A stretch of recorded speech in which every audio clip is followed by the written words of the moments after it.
My topic is bad luck, bad luck. So, I started my teaching career, and my first job teaching was at York County Votech, which I actually enjoyed. I thought it was fun going down to the shops. I loved it.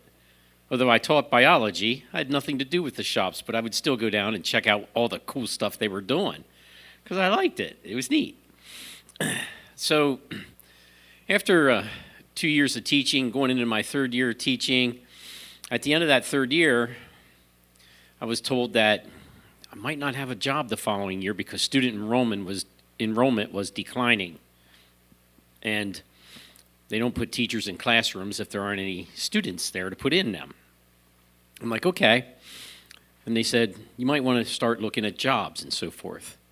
All right. And I thought, well, I'll look around a little bit. And I thought, might be a good opportunity to go back to college because, working kind of sucks.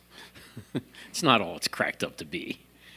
And they said I should hear something by mid-July. Well, mid-July comes, I hear nothing. I'm thinking, cool, I'm going to be working. I'll get a paycheck. Awesome. But I still plan on going back to college, pick up some other classes to get another teaching certificate because one is not enough. So summer rolls by, and I'm living my summer life as a teacher. And 2 days before school starts, I get a registered letter in the mail, postage due, which I didn't even know you could send registered mail like that. I'm like, who in the heck's sending me registered mail postage due? So I go down to the post office, and I pay whatever it cost. Here it was a darn letter, which I'm trying not to swear, a letter from York Votech telling me that I had been furloughed 2 days before the school year starts. I'm thinking, I'm supposed to know in mid-July. Here we are, mid-August, and I'm finding out. So, and I was supposed to go into the school and get my belongings, so on and so forth. And if I had any questions, I could ask. Well, yeah, I had a question. Why in the hell are you sending it to me postage due to tell me I don't have a job?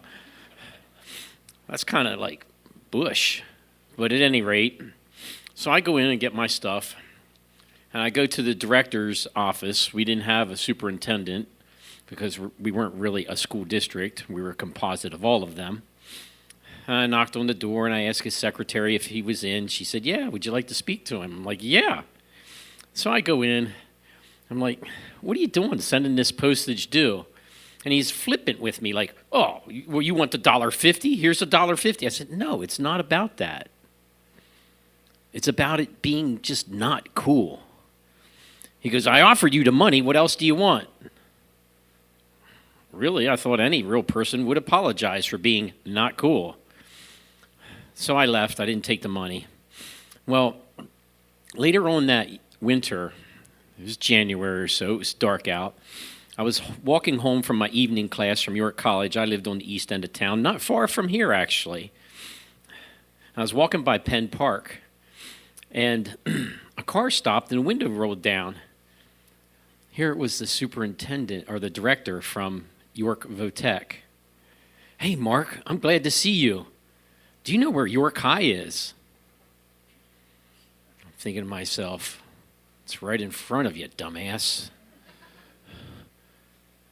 But that was my chance. Bad luck. Bad luck. And sometimes I am not a spiritual giant. This was one of those times. I said, sure, I know where it's at. I sent him to York Suburban. He was a basketball official. I don't know who officiated that game that night, but I know sure as hell he did not, because he had himself a streak of bad luck. No postage due, though. He was on his way to York Suburban.